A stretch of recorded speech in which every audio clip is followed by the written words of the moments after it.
কল্পনা করো, রামাদান মাস শুরু হয়েছে, মসজিদ ভরা মানুষ, কুরআনের তিলাওয়াত শোনা যাচ্ছে, দোয়া কান্না ইবাদত। কিন্তু হঠাৎ একটি প্রশ্ন, রামাদানে শয়তান কোথায় থাকে?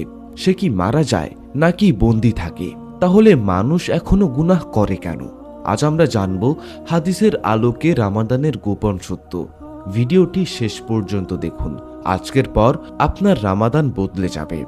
ভিডিওটি শুরু করার আগে এখনো পর্যন্ত যারা আমাদের চ্যানেলটি সাবস্ক্রাইব করেননি, এখনই সাবস্ক্রাইব করে পাশে থাকা বেল আইকনটি বাজিয়ে দিন। আর এখনো ভিডিওটিতে লাইক করে না থাকলে এখনই লাইক করে একটি কমেন্ট করুন।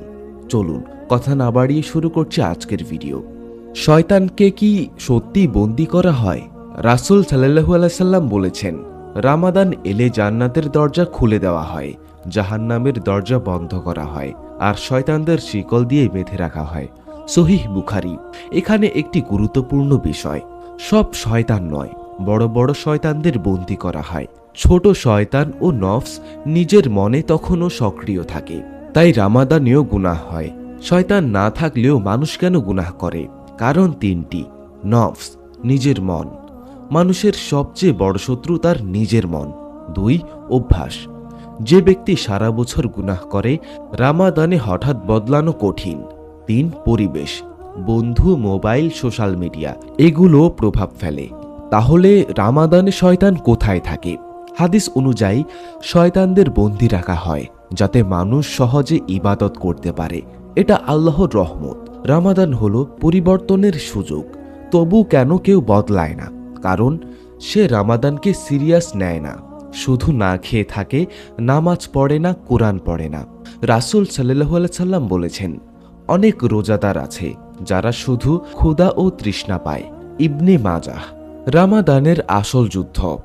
রামাদান শয়তানের বিরুদ্ধে যুদ্ধ না, নিজের নফসের বিরুদ্ধে যুদ্ধ।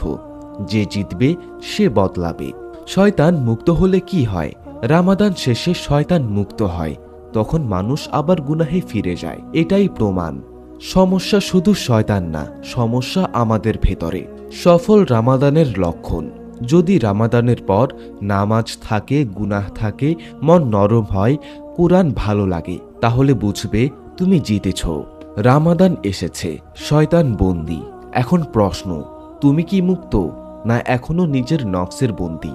আজ সিদ্ধান্ত নাও, এই রামাদান বদলে দেবে তোমাকে। আজকের ভিডিওটি এই পর্যন্তই ছিল। যদি ভালো লেগে থাকে তাহলে এখনই একটি লাইক দিয়ে ভিডিওটি শেয়ার করে দিন। আর এমন ভিডিও আরও পেতে হলে অবশ্যই আমাদের চ্যানেলটি সাবস্ক্রাইব করে পাশে থাকা বেল আইকনটি বাজিয়ে দিন। আজকের মতো এখানেই বিদায় নিচ্ছি। দেখা হবে পরবর্তী ভিডিওতে। সেই পর্যন্ত আমাদের সাথেই থাকুন। আল্লাহ হাফেজ।